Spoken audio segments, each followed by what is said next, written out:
Having a plan is always a good idea, and with any project, you should understand what it is you're trying to accomplish. So how is this Jeep gonna get used? Well, it's a daily driver, it's my wife's Jeep, and we live in Miami, so out here, the Jeep's gotta look as good as it performs.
Hey, I'm Johnny Ruckus, and this is Ruckus Designs.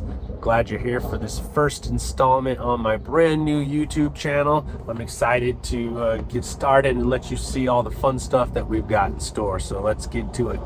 So today is the first installment of our Project Night Fury video. Now, if you don't know, Night Fury is the most baddest dragon there is. It's strong, it's powerful, but it's also cute and cuddly, so that's going to be perfect for this Jeep, which is my wife's Jeep, and I guess she's a lot of those things, so it's fitting. We're about ready to drop a bunch of new parts on this Jeep, and it's going to go through its next evolution, so we thought this was a really good time to go ahead and do a bit of a recap and get you caught up to speed with where we're at, kind of where we're starting with in mid-project here with this Jeep. With that being said, Project Night Fury is very much a ballin' on a budget kind of build. We're looking for that great bang for the buck. That's something in the middle, something that's very affordable.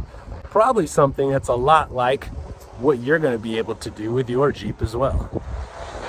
But first, have you ever thought, damn, those tires used to look so big on my Jeep. What happened?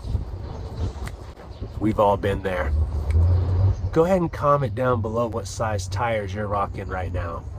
While you're at it, get a little crazy, maybe even subscribe to this channel. All right, back to it. This Jeep, this is my wife's Jeep. It's a 2008 Sahara 4-door JKU. The last round of stuff that we did on this Jeep was about a year and a half, 2 years ago. Basically replaced a bunch of suspension parts that were, showing their age, and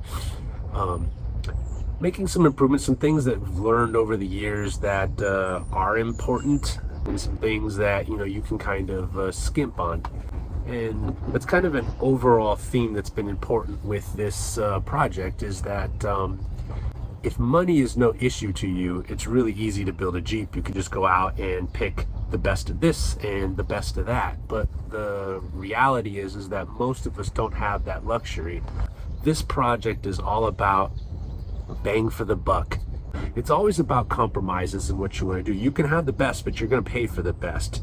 You can buy cheap, but there's consequences that can go with that too, right? We're trying to find that balance. If you're wanting to see, the top dollar this and the fanciest that and the best quality, whatever, this is not the project for you, right?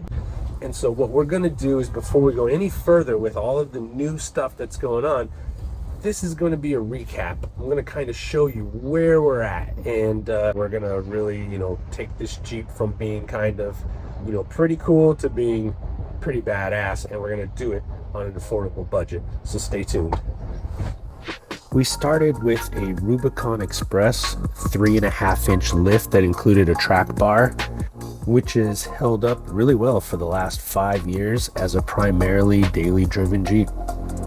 We paid $575 out the door for this kit, which is really great because it comes complete with a lot more extra little bits and pieces that either are not included or cost a lot more with other kits out there. Originally, we were running with some Bilstein 5100 shocks, which come highly recommended, but I can tell you from personal experience, they were hot garbage. We switched over to these Terraflex tuned Fox reservoir shocks, and let me just tell you, it is a night and day difference. If you're going to splurge somewhere, spend that dough right here. Worth it 100%. So while replacing control arms is the best way to go to correct geometry with your lift, that's expensive and it wasn't in the budget, so we went with the next best thing, and that are these lower control arm drop brackets. Now, many companies make these, but these are the JKS version, and these are beefy. They're one piece. They are top notch. Do yourself a favor and get these or the AEV version. They're both great. For steering, we went with the Cav Fab 1-ton tie rod and drag link. These are beefy. There's no bends or proprietary end links. All the parts are easily replaceable, and best yet, it's affordable. Now, in order to correct some bad mannerisms after lifting your Jeep, we want to get that track bar at a more similar angle to the drag link in front of it. Now, there's many ways to go about doing that, but I chose this JKS track bar bracket, which lifts your angle up on the axle side of things, which is one solution to fixing death wobble, but the other, it could be something simple like replacing normal wear and tear items, and that's why we chose these heavy duty Terraflex ball joints.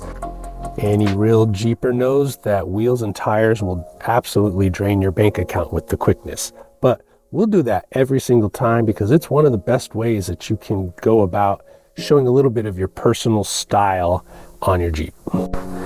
These rims have since been discontinued, but they are a Moto Metal MO961, and these are the 20-inch by 10-inch variety with a -24 offset to give it that real deep dish look. Finally, we wrapped those up with a Mickey Thompson MTZ in a 35 by 12.5 by 20. Don't forget, with those bigger wheels and tires, you have more reciprocating mass, which means it's harder to stop, so give your brake system some love. Nothing too fancy here, just some cross-drilled and slotted stock-type rotors with steel braided lines and some better pads. And that's pretty much where her Jeep stayed for a long time while I was working on some of my vehicles and projects, and we would just drive the heck out of it and go on a bunch of new fun adventures. Let's talk about powder coating. When it comes to suspension parts and anything that's going to be exposed to the outside elements and chemicals and things like that, I just think it's the way to go. Due to the way that it's electrostatically sprayed on and then baked on, I just find that it's far more durable and is just less prone to chipping and rusting than paint. And speaking of, diff covers usually take a real beating underneath the Jeep, but we can see the powder coating's holding up really nice here on these diff covers from Rough Stuff. Moving around to the outside, we can see this is the Ace Engineering standalone tire carrier. We opted for the slant back option in order to be able to kick that tire back at that 45-degree angle that you see here, which can't be used with a regular hard top. You have to run a soft top, no top, or one of those aftermarket hard tops that have the slant back. Now, this is an early model JK with the 3.8, which is weak as a dog, so a throttle controller is almost mandatory for this vehicle. And moving inside, we've got some aftermarket gauge faces from US Speedo. They have all kinds of versions and colors, but this is their stainless steel in amethyst, and it's really a high-end look.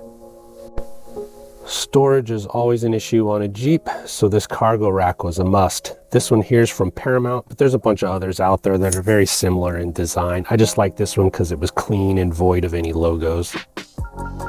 And finally, we've got the steel half doors from Hook Road, which you can find on Amazon.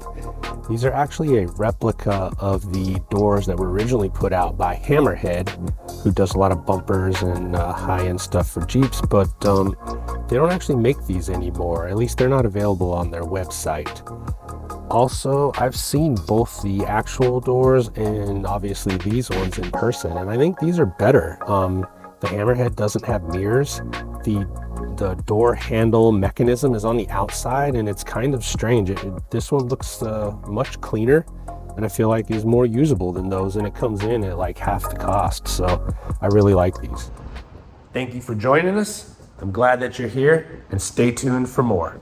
As always, don't forget to hit that bell and make sure that you get notified of future videos that we upload that are part of this project, as well as some of the other cool new things that you will be seeing from Ruckus Designs here in the future. Till then, thanks for following along, and we'll catch you soon.